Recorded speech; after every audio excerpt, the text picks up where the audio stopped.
Yet, long before Trump took over the national political conversation, the conservative foreign policy establishment had systematically betrayed conservative principles and abandoned intellectual rigor for ideological rigidity in foreign policy.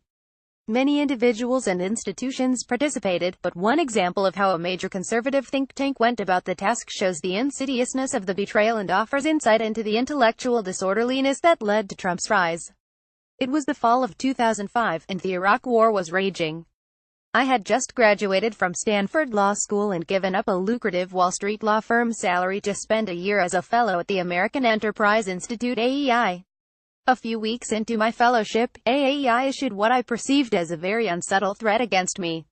I was told to stop conducting research on national sovereignty and international law and instead work on democratization in Asia.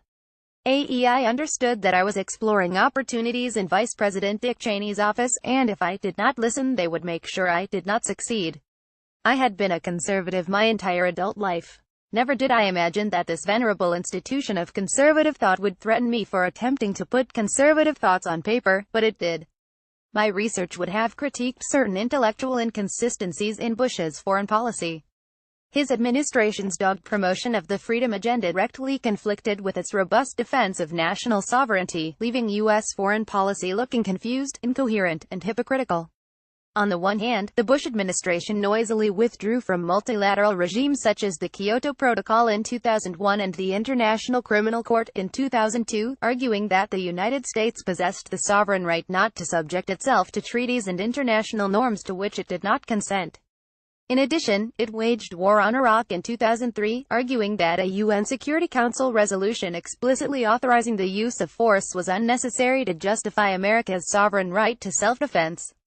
On the other hand, nothing violates state sovereignty more than an armed invasion, even when it takes place in the name of freedom and human dignity.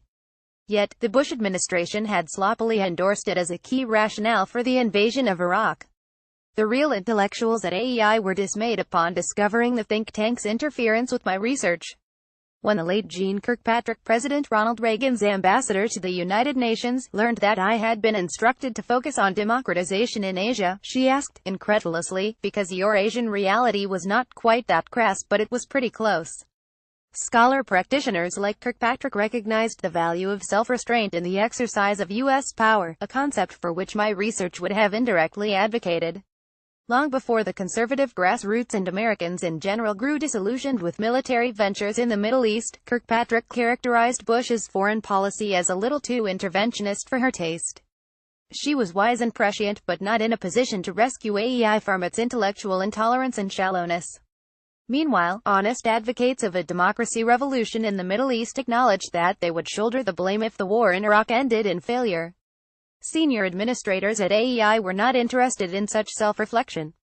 Within the Bush administration itself, prominent senior officials, such as former UN Ambassador John Bolton, believed the idea of spreading a democratic revolution in the Middle East was wrong from the start.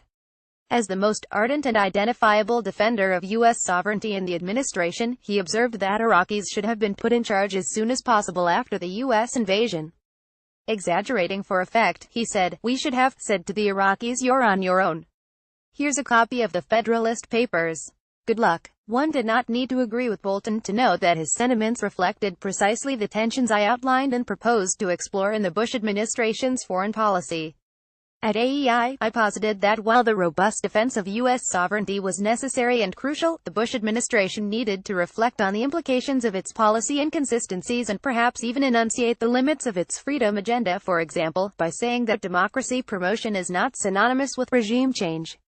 Naively, I had crashed into radical adherence of what columnist George Will would later call promiscuous interventionism. While plenty of thoughtful people in and out of the Bush administration passionately argued that freedom and democracy was the best long-term answer to defeating terrorism in the Middle East, others, such as the top decision-makers at AEI, attempted to make sure that dissenting views never saw the light of day. As the war effort in Iraq revealed in later years, there was gross incompetence and miscalculation, leading to trillions of U.S. taxpayer dollars spent and hundreds of thousands of lives lost.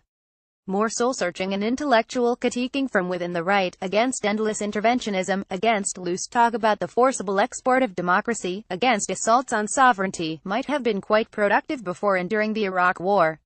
Yet those who were supposed to serve as the stewards of conservative intellectual thought, who were supposed to facilitate such critiquing, failed spectacularly at the task. In the end, I undertook a project on democratization in China at AEI and wrote that while freedom in authoritarian countries was very much worth fighting for, U.S. efforts should be disciplined by the limits of its influence and the wishes of those who lived in unfree countries, not the fervor of U.S. democracy promoters. Since leaving AEI, I have argued repeatedly that reckless interventionists do not represent conservatism, and that conservative principles, such as prudence and skepticism of large government undertakings overseas, needed to be reinserted in the GOP's foreign policy debate. Ironically, it has been left up to Trump to stomp on the type of foreign policy advocated by AEI. During the campaign, many never-Trumpers, including fellows from AEI, griped that Trump knew little about foreign policy and swung from isolationism to military adventurism within the space of one sentence. Yet it was candidate Trump who offered what Americans were thirsting for: common sense. While former Governor Jeb Bush had difficulty declaring the Iraq War waged by his brother to be a mistake, Trump denounced it as a complete disaster and promised an end to stupid, endless wars. As president, Trump has continued to undo the intellectual sloppiness of Bush's worst foreign policy excesses. At the UN in September, Trump offered a robust defense of sovereignty that was far more cogent than the tortured version from the Bush era. While vehemently defending U.S. sovereignty, Trump also offered respect for other countries' sovereignty, and officially threw aside the forcible export of democracy as a goal in U.S. foreign policy. Of course, Trump's views on sovereignty and his foreign policy are a work in progress. He is by no means pitch perfect, but his supporters also know that many Trump haters on the right are often just as phony as those on the left. They also know that Trump's bombast and hyperbole, as well as his instincts for common sense, are a refreshing improvement over the stale thinking of the past and the disgraceful practices employed to bolster it. Instead of congratulating themselves, Trump haters on the right should spend more time reflecting on how conservative politicians, thinkers, and institutions failed conservatism and the American people well before Trump came along. Ying Ma served as the deputy director of a pro-Trump super PAC during the presidential election of 2016. She is the author of Chinese Girl in the Ghetto. From 2005 to 2006, she was a National Research Initiative Fellow at the American Enterprise Institute.